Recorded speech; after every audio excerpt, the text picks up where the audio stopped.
Hello and welcome to this primary election debate for Republican candidates for Maricopa County Sheriff.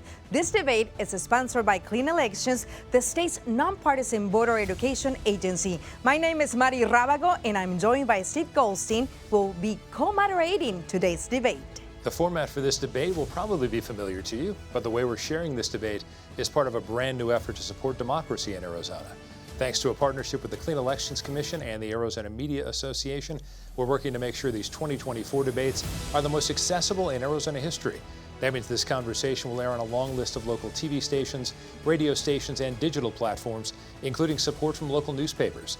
It's a shared effort among hundreds of local media brands across Arizona. That is correct, Steve. And transparency is critical here. That's why this debate has been designed with input from a broad group of journalists in Arizona representing urban and rural communities. And we are trying to keep the rules very simple. Each candidate will have 2 minutes to make an opening statement and 1 minute for a closing statement. Candidates have draw straws to determine the order. And throughout the debate, Mari and I will pose questions to each candidate, allow them to answer, and then make sure other candidates have a chance to respond.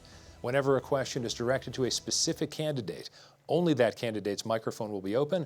At all other times, every microphone will be open. Thank you to voters across Arizona who've submitted questions. We've reviewed all of them to make sure every voice is heard. However, no candidates have been given advance access to any of the questions. And with that, let's introduce our candidates for this debate: Frank Mike Crawford, Frank Milstead, Jerry Sheridan. And Mr. Jerry Sheridan, you have the first opening statement. You have 2 minutes. Okay, thank you very much, everyone. My name's Jerry Sheridan, and I'm running to be your sheriff. The Maricopa County Sheriff's Office is here to serve you and keep you safe.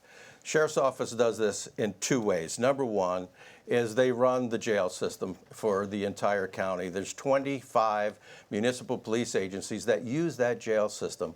And so the sheriff needs to keep the doors open and beds available for officers throughout the county that arrest people. The Sheriff's Office jail system makes up 75% of the jail, of the sheriff's responsibilities, and has approximately 2,500 employees. It makes up 75% of that budget, and we're responsible for the care, custody, and control of those inmates. That's number one. Number two is we do it by providing traditional law enforcement services that most people are familiar with. In the unincorporated areas, serving about 500,000 people that live in those rural areas. But we also do other things other than that. We do civil service, civil process. We attend the courts, provide safety and security for the judiciary. We serve warrants from out of state, and we do extraditions, and we bring the bad guys back to Arizona to stand trial. And we also coordinate and maintain a sheriff's posse. That's a very vital piece of the sheriff's office. So the sheriff's office has a total of 4,000 employees, an operating budget of $526 million, 224 square miles. And the reason I know all this is because I spent 40 years at the sheriff's office, 17 years in a patrol car, 33 years as a leader, as a supervisor, 20 of which was at an executive level, and I retired as the chief deputy. Okay, Mr. Sheridan, thank you. Mr. Crawford, you now have 2 minutes for your opening statement. Hello, voters of Maricopa County. My name is Mike Crawford, and I'm striving to be the leadership example and an honorable law enforcement officer as I have in my whole career. I served in law enforcement over 28 years. I served in the military. I'm the only person in the race that served in the military. I have military leadership training and experience. I have also worked as a DEA agent, so I have city, county, and federal law enforcement experience. Something I bring to this race and to the sheriff's office is to be an inspirational leader. I've done it right, and I want to show them how as well. As a law enforcement officer, I worked at an accredited agency where we were above the level that law enforcement officers and departments should be. We can bring the sheriff's office back up to this level, and that has to be done with supervision. The deputy sheriffs and the detention deputies that work for the county are amazing folks. They've done the best job that they can. They've lacked leadership, the proper leadership to get them above the board, above the level. The sheriff's #1 job is to ensure the safety of all citizens and people inside Maricopa County. I've served you for over 30 years, and I will continue to do such. I bring a different type of leadership to the sheriff's office that I believe will work better, and we can bring the sheriff's office into a new age. Thank you. Thank you so much. And now, Mr. Frank Milstead, you have 2 minutes for your opening statement. Good afternoon. Thank you for having me. My name is Frank Milstead, and I am a native of Phoenix, Arizona. I am a lifetime Republican and a conservative law enforcement executive. I'm the only one in the race that has led 2 major police departments. I was the chief of police of Mesa for Mayor Scott Smith, and I ran the Arizona Department of Public Safety as the director for Governor Ducey during his term.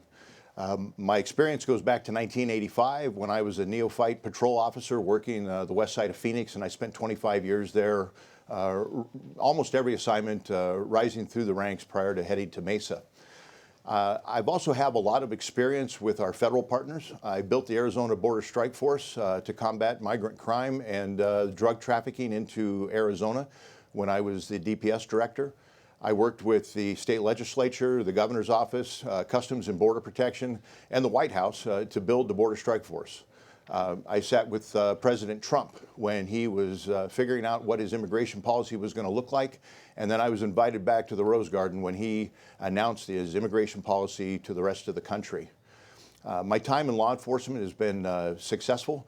I'm endorsed by both the Mesa Police Association and by the State Troopers Association. I've also received endorsements from Sheriff Arpaio, from Governor Ducey, from Barry Goldwater Jr., and also from our former U.S. Marshal, Dave Gonzalez, along with Sal DeCiccio, former council member from Arizona, or from Phoenix. When I give those endorsements out, there's a lot of consternation. People wonder, how is that possible? And at the end of the day, I bring a broad appeal to my experience and expertise at leading police agencies. That's what I've done the majority of my career, and I look forward to doing that as your Maricopa County Sheriff. Mr. Milstead, if you don't mind, we'll stay with you since you mentioned also Arpaio. And 11 years ago, after a long-term running lawsuit, MCSO was somehow ordered to stop racial profiling against Latinos and also implemented this practice to be overseen by a monitor. There's a lot of concerns in the community that those practices are still occurring nowadays. What reform do you think has been successful in stopping those practices within that office? I think if you look at the statistics now that the department generates to the monitor and to the federal judge, I think you'll see that those practices have stopped and changed. Even when I was the chief of police in Mesa, we had sheriff's deputies come out to Mesa and round up workers that were working in kitchens or working in car washes, and it was very disturbing to the community. It fostered race-on-race crime where the Latino community was not comfortable contacting law enforcement. So I think those things have begun to wane. I think we need to continue to work on that. And I think there's an option or a priority for the leader of the organization, for the sheriff, to not only report the successes and the challenges that the office is having with the court order monitors, but to make sure that they let the community know what's happening and be the voice and the face of the agency and let them know how those reforms are going. Thank you for that answer. And Mr. Sheriff, in your opinion, what reforms do you believe have been successful so far? Well, I believe a lot of reforms have been successful. I had an opportunity when I was the chief deputy to begin to work with the monitors that were appointed by the court for 3 years. And what we did is we set the stage and the foundation for the future success that the sheriff's office has had in the last 7 years since I left. And so that 200 paragraphs, it'd be hard to say which one's the most effective, but the training, the mindset of the bias, you know, the implicit bias and explicit bias, and explain to them all of those issues have made a big impact. And, you know, you have to understand something about the things that are still considered not to be in compliance. we're talking about seconds on traffic stops, a minute extra in a traffic stop for Latinos and blacks. And I don't know how that can ever be changed. If you have a language barrier, or someone's not cooperating with you, or somebody's looking for paperwork, you know, all those kinds of things kind of play into the fact that we're still not in compliance with that. And, you know, it's a law enforcement function. And the sheriff's office, those deputies are under such scrutiny every day in documenting everything available to them. So it's very difficult. You know, the old days of a traffic stop when Frank and I and Mike were out there making traffic stops and writing a ticket on a piece of paper are long gone. And so now it's a very complicated, almost a specialty assignment. Thank you for your answer. And Mr. Crawford, in your opinion, have any of these reforms, if so, have been successful? I think some of the most successful things that have come out of the orders from the court, they force the sheriff's office to engage the public more, and in our Latino communities. One of the biggest helps has been the forced training. Training to treat people correctly, reminding law enforcement officers who they work for.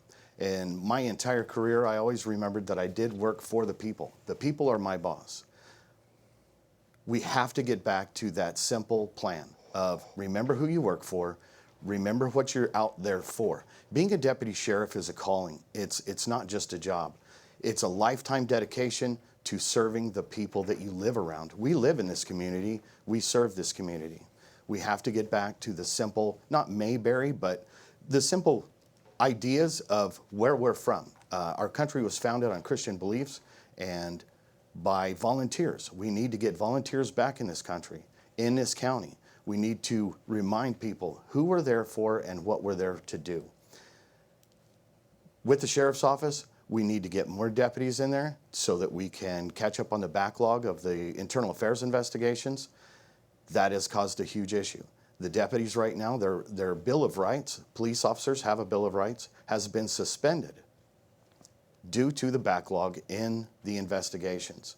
This puts a heavy burden on top of the officers, and many of them are going through long, long investigations over some very minor things that could have been handled a lot easier. With the order, we need to solve some of these issues, but get back to the community and who we serve. Thank you. Thank you. Mr. Sheridan, at the most practical level, the Melendrez case that Mari brought up has cost taxpayers tens of millions of dollars when it comes to that. And as you mentioned, you were involved in the first 3 years or so when the court monitor was involved. Right. How would you assure Maricopa County voters watching right now that under your leadership, the county voters, the taxpayers, wouldn't have to worry about something like this ever happening again? Okay. Well, you know, the court order is very complex. It's a very difficult situation to discuss in a couple of minutes. But what we do at the sheriff's office, and I spent 17 years in a patrol car in a uniform, and I never met a deputy sheriff that wanted to abuse somebody's civil rights, that took advantage of somebody because of their skin color. And that's why, you know, my initial response to the court order was pretty emotional, because that was not the sheriff's office that I knew, not the sheriff's office that I grew up in, and not the way I was taught. And I'll give you a real good example. There was an old-time deputy sheriff that grew up in Higley, Arizona, as a redneck, if you want to call him that. And he put me in his patrol car one afternoon, and he took me down to the migrant farm workers' fields. And it was on a Friday afternoon, and when we drove up, everybody came to him and came to us, and we talked with the women and the children and the men there. And when we got back in the car, Charlie said, "Do you know why I brought you here?" And I said, "No, why?" And he said, "Because it's our job to protect these people from their women being raped, their children being stolen, and the money that these workers are making so they won't be robbed." And so that was the sheriff's office that I knew and I always grew up in. And that is the sheriff's office that I know. And the court order and things, it's very complicated, but There was some mistakes made by the previous sheriff with targeting Hispanic neighborhoods, and I used to argue with him all the time, Sheriff, don't do this. And then when the court order came out, you know, he'd say, I'm not going to listen to that court order, and I'd say, Sheriff, stop. You've got to stop saying this. Okay. Mr. Milstead, if you were in this position, you've talked about your leadership positions with DPS, with Mesa Police, what can you do to assure Maricopa County voters that something of this magnitude would not happen again? Is excellence. It's building a deep bench of people who can solve complex problems in a very timely manner.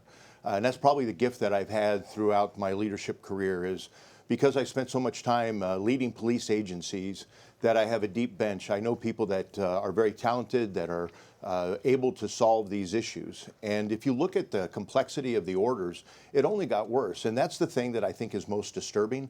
There was the initial court order by Judge Snow. And he felt that it was not being addressed at a high level. It wasn't being accurately taken care of. It wasn't taken seriously. And in 2016, he issued a second court order, further complicating the issue and costing Maricopa County taxpayers more money. And then finally, in 2022, he did the same thing a third time and issued another court order.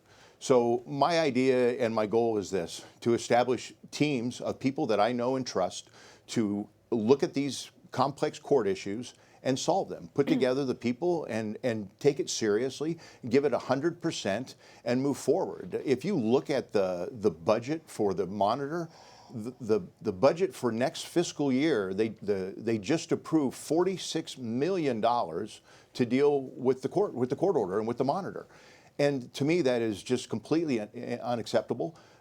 It's money that could be used for the pay for the deputies and the detention officers. It can be used for technology and for equipment, rebuilding the dignity of the women and men that do the job. These are good, hardworking people that are working mandatory overtime. They're taking deputies from investigative jobs and putting them back in patrol because there's not enough people there. The community's not safe. The kids that go to the lake and the river and traverse the county highways, there's nobody out there to make sure people are doing what they're supposed to do. So we need to use that money elsewhere, but we need to address these problems quickly and effectively. Mr. Crawford, talk about future leadership and what tone you'd set there. Well, the tone is honesty and integrity, pride in serving the community that you live in and the people that you live with in the community. The sheriff's office, with the orders, they're complex issues, but the solutions are not that complex if you break them down. It's the allocation of the proper people in the proper place, the allocation of the proper resources and technology. I'm a law enforcement officer. I retired 3 years ago. At that time, I was on the street fighting crime, protecting you. I haven't been behind a desk for decades. I'm in touch with the currents of technology, policing, and community policing, and being in touch with the community that you provide law enforcement services for. I'm not stuck in an office. I haven't been and I won't be. I'll be out on the street in the community with the people that we serve to make sure that we are serving them in the proper manner and with the understandings of changing communities. I grew up near the Navajo Indian Reservation in New Mexico. I've lived here in Arizona for over almost 30 years now. So I know the community here. I know what it's like to deal with minority communities and be a part of those minority communities. Here in Arizona, in Maricopa County, we have multiple tribes and indigenous peoples that we need to look out for that do get targeted more than other populations. The migrant community here also needs the same protection. They're in our county. They deserve our protection just like everybody else. Thank you. Mr. Sheridan, taking in consideration the time you were at that office once the court order was implemented, from your point of view, what additional reforms related to racial profiles still need to be taken place? The communication with the public. You know, this is a perfect example of where perception is reality with a lot of people.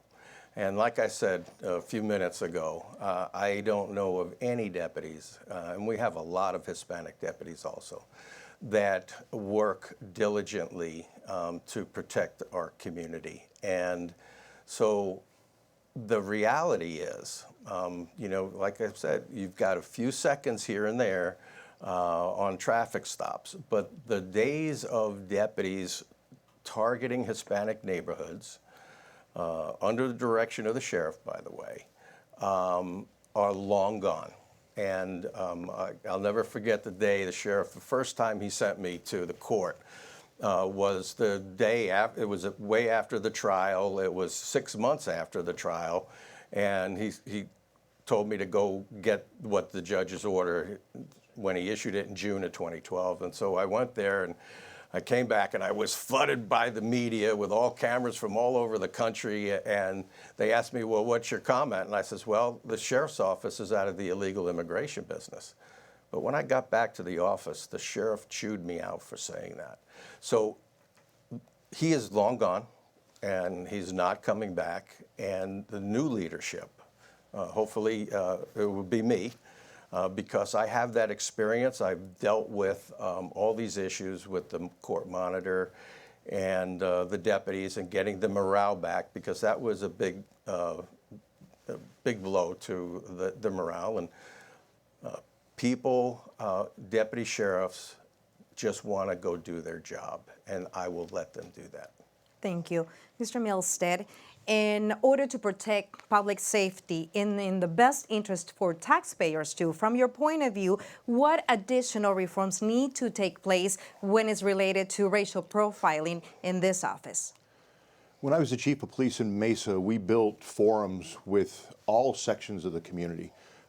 With the Hispanic community, with the African American community, we had great relationships, even with LGBTQ communities, to make sure that everybody gets world-class police service. Remember, law enforcement is nonpartisan. We're there to provide world-class police service to everybody who picks up the phone and calls 911. And we only ask two questions when you call: where are you and what do you need? And that's all that matters to us. We just want to provide you service and protect you, or give you what you need when you call. So building those forums within the agency and reaching back out to those same constituents that I had relationships when I was leading Mesa PD and the Arizona Department of Public Safety, I think is paramount. Again, very open communication, transparency with everything that we do. I've already done that internally. I do videos every month for my departments that I lead so they can hear directly from me. And understand what my priorities are as the visionary for the agency, as the leader of the agency. I am there to establish culture. You cannot legislate good police behavior. It doesn't work that way. Good policing comes from good leadership. It comes from a culture of excellence.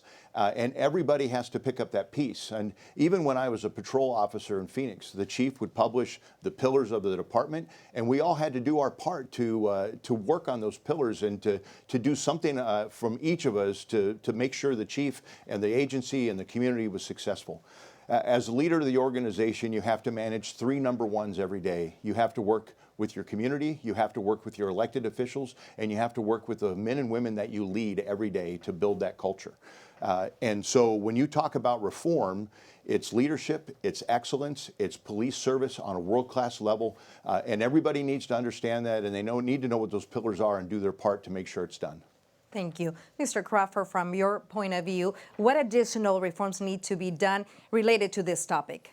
So related to this topic, the ongoing training of deputies and detention officers, our medical personnel that work in the jails. We need to be able to identify trafficking victims. We need to be able to identify victims of crimes. One of the best ways to communicate, like my other gentleman here said, is communication. Bilingual communication training should be offered to every deputy if they want to take it.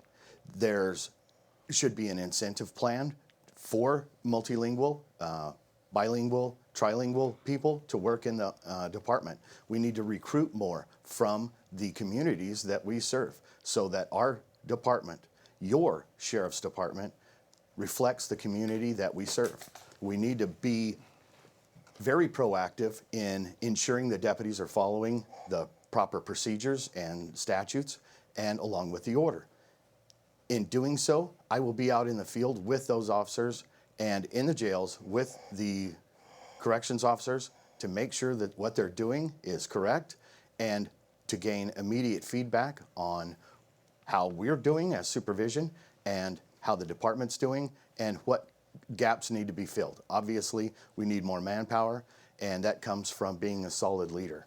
People will work for a good leader. People don't quit bad jobs, they quit bad leaders. We need to be more proactive in retaining good officers, which goes forward into saving the taxpayers' money and retraining deputies, new deputies, and using the skills and experience that good deputies that have been there for a while and know their community have been. We need to make the beat smaller so they have a more personal touch with the community and they're not having to drive 30 to 45 minutes from call to call and they have no time to be proactive. Thank you. Thank you. Mr. Sheridan, I'm going to come back to you only because I want to ask a follow-up. You said something a lot of people say, it's a cliche almost at this point, perception is reality. But because of that perception being reality, what would you do, what have you done in the past to try to rebuild trust among particularly Latino communities? I understand there have been outreach efforts, but you personally, because we have heard from lots of different folks that maybe there have been efforts, but we still feel in danger to some extent to call. We're still worried about calling because of the color of our skin. What would you say to build trust with those folks? Well, what I have been doing is I've been going out and talking to the Hispanic community, and I'll tell a little story.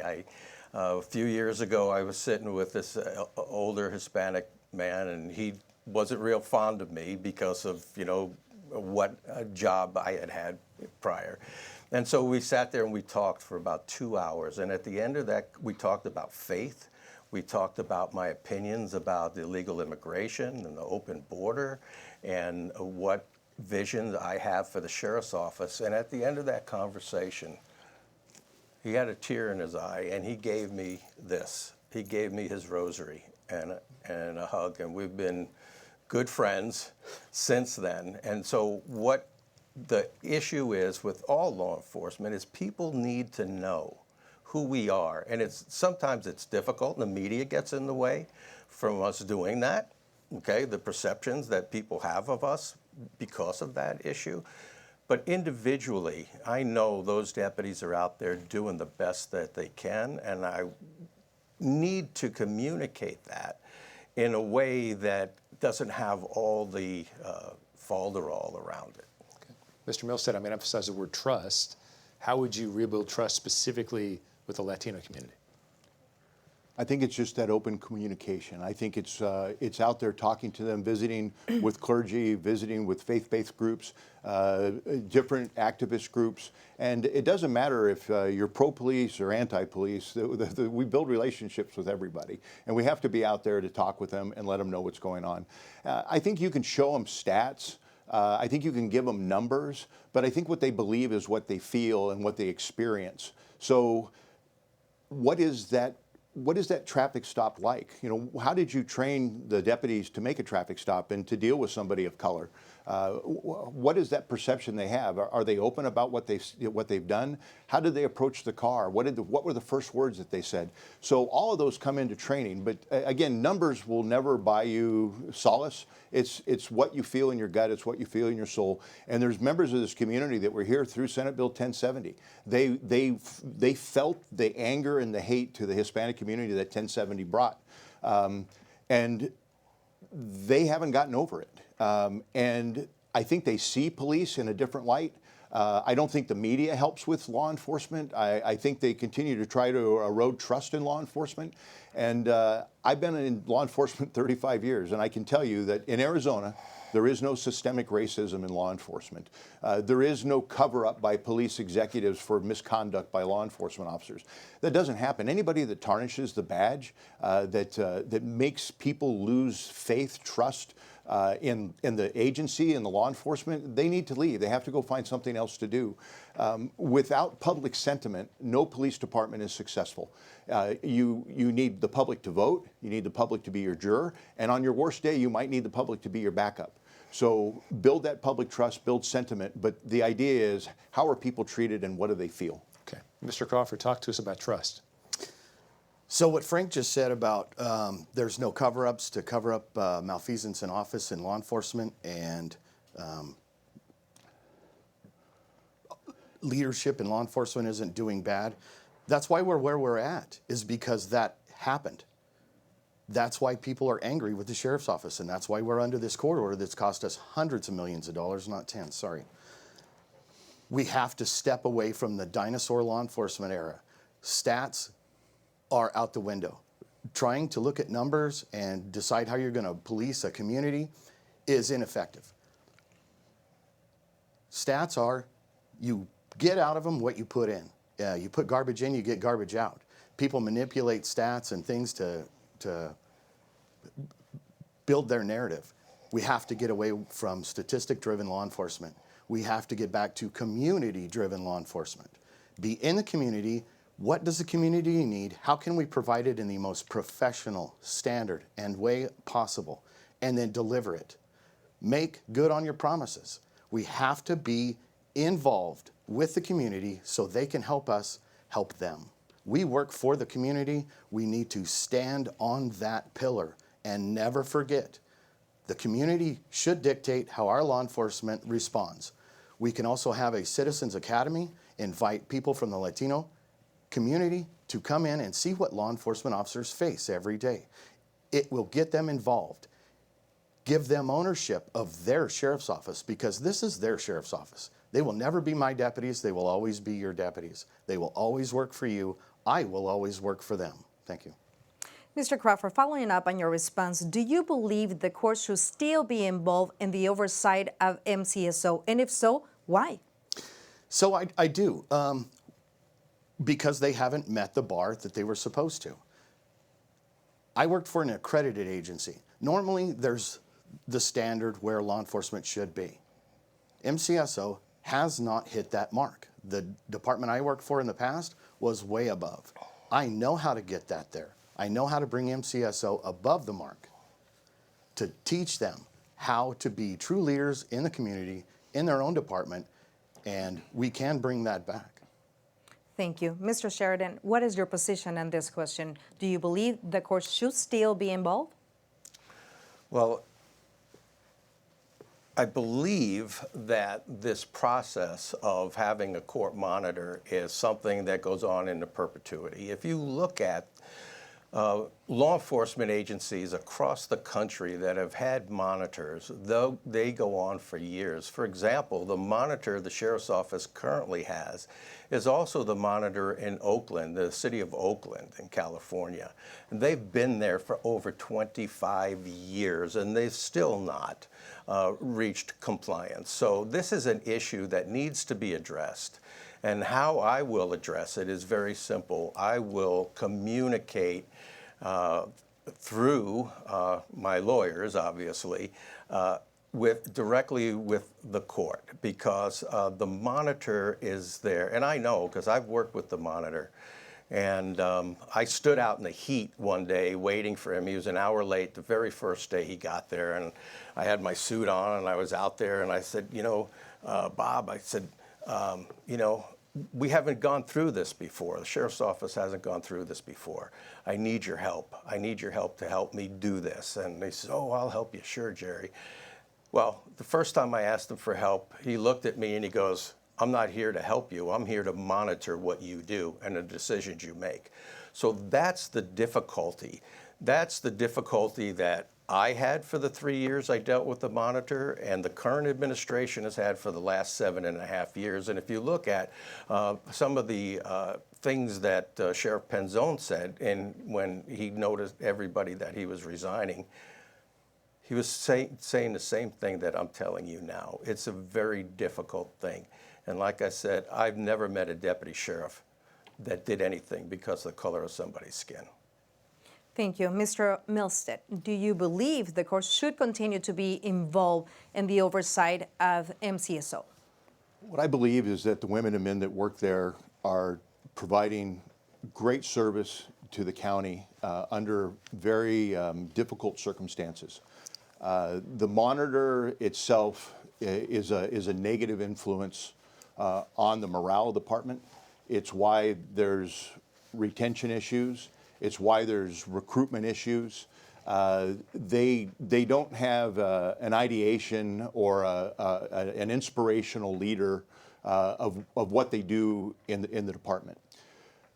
Judge Snow has issued 3 court orders He's a respected federal judge.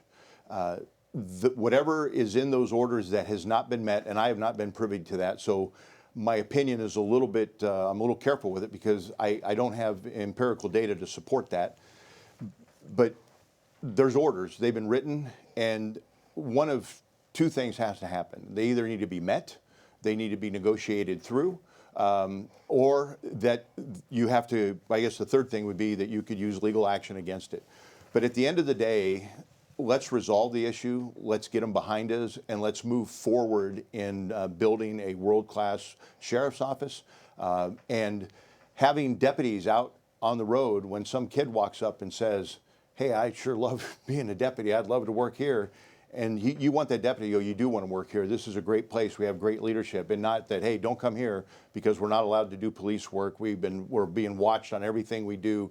We're not allowed to be on offense. And I think that's where they feel that they are. And I think that's the huge problem with trying to get men and women to come and be part of that. So let's resolve the court issue. And again, I don't have the details to tell you yes or no, but I know that it is very much an impediment to the prosperity of the sheriff's office. Okay. Mr. Milstead, let's stay with you on this two-part question. Yes, sir. I'd love one answer to each of these. Okay. Sheriff Penzone was in office for about 7.5 years, but before that, obviously, the shadow of Sheriff Arpaio was there for a couple of decades. Is there one thing, one reform that Sheriff Penzone did that you would like to say continue going? And is there something that you would want to bring back from the Arpaio years? So I think Paul, with his skill sets and what he brought to the job, he was trying to build a good team of people to solve the issues. And I think that they ran into problems and complexities, but I think his idea of bringing people from different walks of life to solve these issues is the right answer. I think you have to have a lot of different views of the court order to solve it. So I think that needs to continue. And it's something from the Arpaio days is that the men and women of the law enforcement agency know they're supported.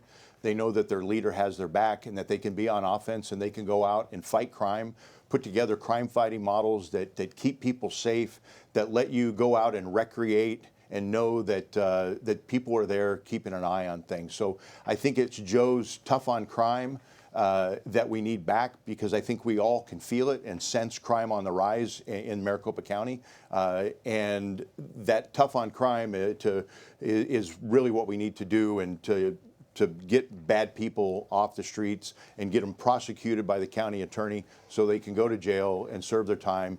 And then the beauty of that is I've never had my own jail that we had at that kind of time. I had a municipal jail at Mesa, but now we have a jail where we can work with these criminals and we can help them with a warm release. We can give them counseling. We can give them medicine assistance to their addictions. We can make sure they have a food handler's card or a driver's license, and we can put them back into society and hope that they can be productive and not be recidivist and come back. So that is the vision. Okay, and Mr. Crawford, one reform in the Penzone years you liked, and one thing you might want to bring back from the Arpaio years. I think with Sheriff Penzone's experience as the public information officer in his past, his communication with the community was better. I think we could do more. But I think the number one thing that I really appreciate that Sheriff Penzone did was he got the deputies and detention officers a raise that they hadn't gotten in 10 years. The pay scale at the sheriff's office is still not under a notified, clear-cut step plan. Every department I've ever seen or worked for has had a clear-cut pay scale step system. The sheriff's office still doesn't. I was just talking to a detention officer that's worked there for 19 years, and he's still not topped out in what should be their pay scale.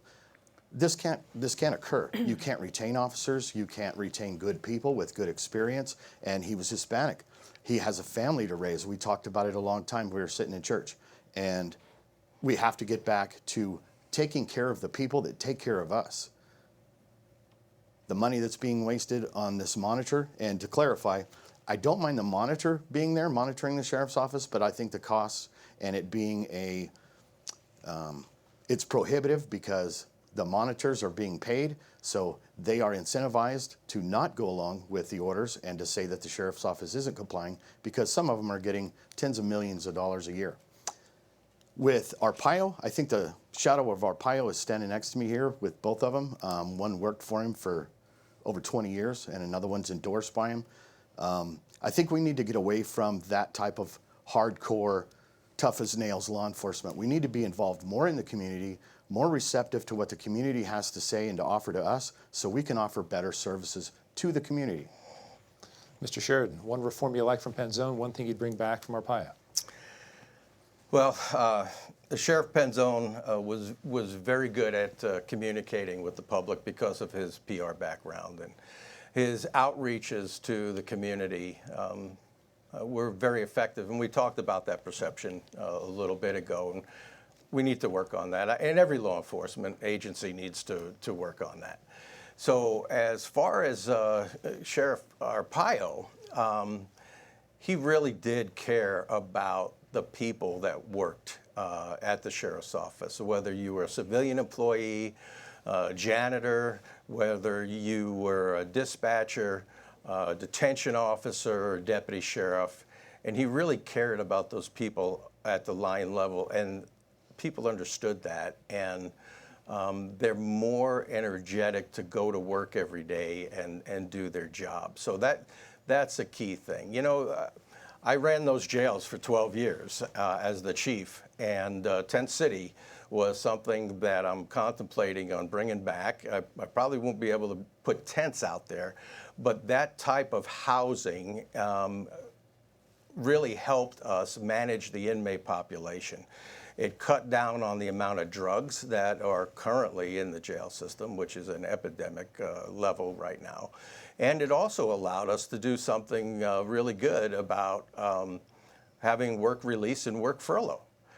Work release and work furlough allows somebody, if you get 5 days in the county jail, you can go to work. You're not going to lose your job. And we also did very well in teaching people how to take an oral interview, how to dress, how to fill out a resume, and do all those things because we had that availability. We had a great program system with all those inmates. So I would bring back more than one thing. Okay. Okay, staying with you, Mr. Sheridan, you mentioned Tent City. That created a lot of noise for our state and also got Sheriff Arpaio to be very well known worldwide, Tent City. You mentioned that you're contemplating. What type of model will you implement as related to Tent City? Okay. The possibility of bringing tents back here is zero, okay, because every year we had to get a special use permit by the fire marshal. And it got more difficult as years went on, as the city became more democratic. And so my idea is a barracks type of situation that, again, will give us that flexibility to do that. Tent City, you know, and this is one of the things that Sheriff Joe was known for, obviously, right? But he made it out to be like it was a gulag and like it was terrible. But you know what? I walked those tents with the ACLU, with the DOJ lawyers, with the plaintiffs' lawyers, and they all asked the people there, do you like it here? Is it so bad? And they'd much rather be in Tent City.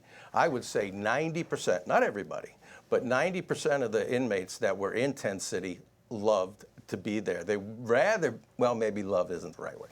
They rather have been there than locked down in a hard facility where they don't have access. And I remember one day we were with some DOJ lawyers, and we were over with the women's tents. And one of the female inmates told the DOJ lawyers that it's like being here in a camp out. Arpaio made it sound a lot worse than it was, and that was just his shtick, his way of being Joe Arpaio, I guess. I don't know. But the inmates, they weren't stuck out in tents all day. They could go in an air-conditioned facility. They could stand under the shower all day if they want. And a lot of them worked in the kitchen, and so they ate better than the other inmates. And they all worked. They all did something. And Thank you. thank you. Mr. Milstead, would you agree with the model of Tent City, and will you implement something similar? So first I got to tell you, I chuckled just a little bit.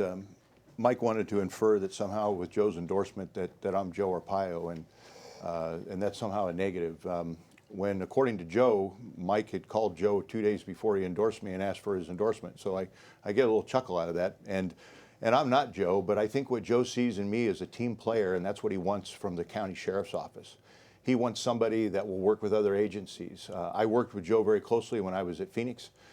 When I was a DPS director, he gave us $500,000 to build the border strike force.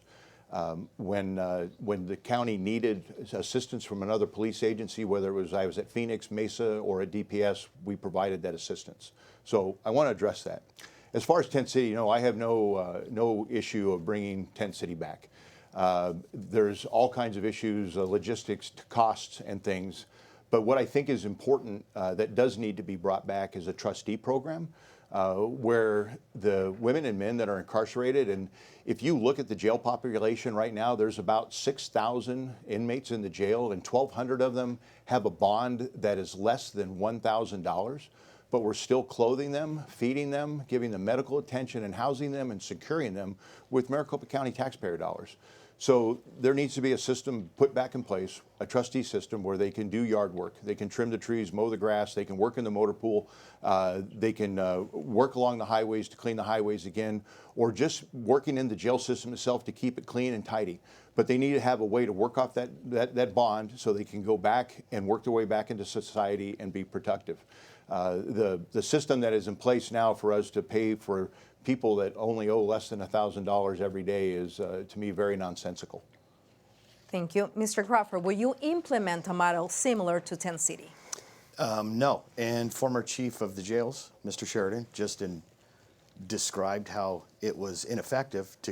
Jail is supposed to keep people from wanting to be in jail. It's not supposed to be a camp out or a cookout, happy place. And his description shows how pointless it was.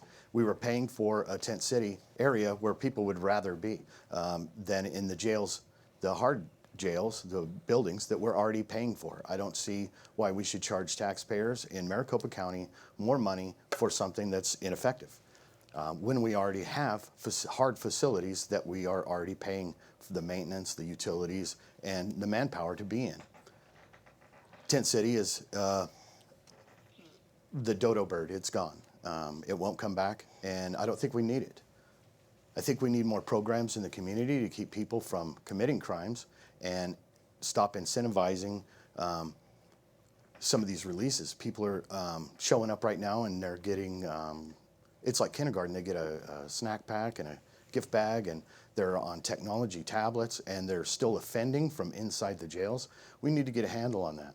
We need to get the drugs shut out of the jail and make sure that the people that are incarcerated, maybe they're not sentenced yet or whatever, we need to make sure that they're safe while they're inside these facilities. We have a responsibility to make sure that they're safe.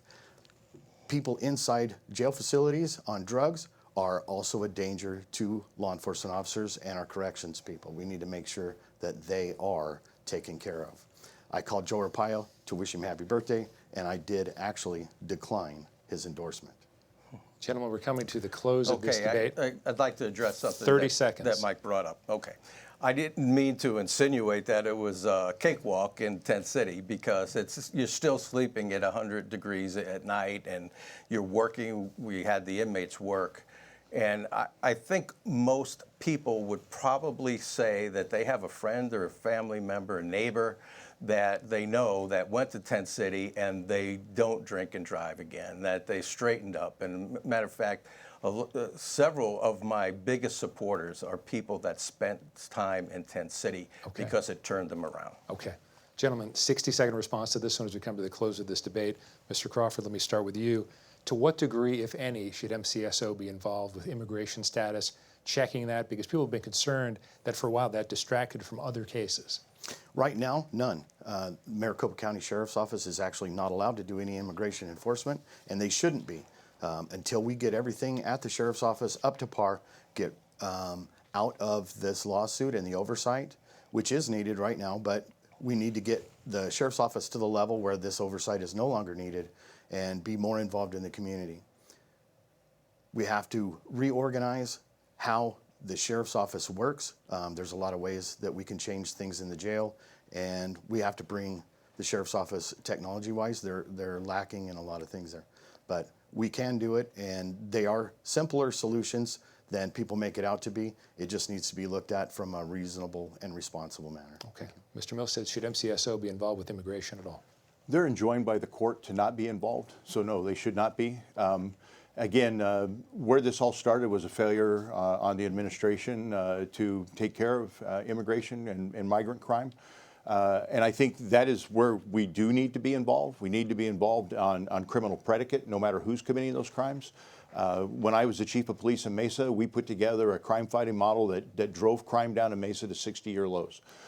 When I took over Arizona DPS, we put together the Arizona Border Strike Force to keep a lid and to assist the sheriff's departments on the borders, to assist CBP as be a kind of a third resort for them, and to fight the trafficking of human beings, sex trafficking. We trained agencies across the country how to do sex trafficking investigations and human trafficking investigations. And then the other thing, and you see fentanyl coming over by the metric ton, they're killing our kids. We have to do something to keep fentanyl out of your kid's sock drawer. Okay. Mr. Sheridan, wrap us up. Okay. I was the chief when I brought ICE into the jail system. And the reason for that was that ICE asked us to get involved and help identify criminal illegal aliens. And that's what we did. And that was my responsibility in bringing 287G into our jail system. And so the sheriff does, because the sheriff gets all the criminals that are arrested for felonies. I'm going to need to cut you off in just a few seconds. Wrap it up in one sentence, please. Okay. And so the sheriff does play a role in identifying criminal illegal aliens. Thank you. It's time for closing statements. Each of you had 1 minute. To keep us on time, we'll politely cut you off if you run over. Mr. Sheridan, you have the first closing statement. Okay, thank you very much. You know, I know the Maricopa County Sheriff's Office better than anyone, even the current appointed sheriff, out of the 5 candidates that are running for to be the sheriff. And the Sheriff's Office needs somebody like me with my experience, because the Sheriff's Office today is in abysmal straits. On average, since 2017, 49 inmates a year have died in custody in the jail system. There are over 1,100 detention officers short. The drugs are at epidemic level in the jail system. And to go on to patrol, patrol is about 50% staffing. And that's all because there was a lack of understanding of a sheriff's office, because a sheriff's office should be run by a career deputy sheriff, not by a city cop. Those 3 words on the side of the patrol cars are my words: integrity, accountability, and community. Thank you. Mr. Crawford, you have 1 minute for your closing statement. Thank you. I plan on using my military leadership background and my experience in law enforcement at the line level to bring the sheriff's office where it needs to be. Think of why we're in the mess we're in. We cannot go back to that. The problem cannot be the solution. I am the new hope for the sheriff's office. Like I said before, I haven't been behind a desk for decades. I'm a law enforcement officer. I've been out on the streets protecting you. I've taken fentanyl off the streets. I was a DEA agent. I have actually fought the cartels hand to hand. I know how to shut them down and get them out of Maricopa County so they will quit victimizing our families and our neighbors. We have to shut down the drug issues. I'm Mike Crawford. Please remember, I am tougher than lightning, and I'm here to protect you and make sure your sheriff's office is a proud establishment for you so you feel safe in your community. Mr. Milstead, you have 60 seconds. I'm the only guy in the dais that's led 2 major police departments, Arizona DPS and Mesa, and I was in leadership position at Phoenix PD. I spent a lifetime inspiring and building coalitions with those agencies by building trust with the women and men that I lead. The deputies need to be on offense. They need to know they're supported. They need to know they can go out and do their job and make split-second decisions with the support of leadership. Nobody up here has talked about anything that they've done. They've talked about things they'd like to do or they think they can do. The only things I told you about tonight were the stuff that I've already done, the things I've established. 60-year crime rate low in Mesa, the Arizona Border Strike Force, morale at Arizona DPS. I have been greeted with success everywhere that I've been a leader. I have men and women who support me at the previous places that I worked, even though I'm gone. And I'm the only one that's going to be able to inspire people to be there, to stay there, and know that they have the trust of leadership. Thank you.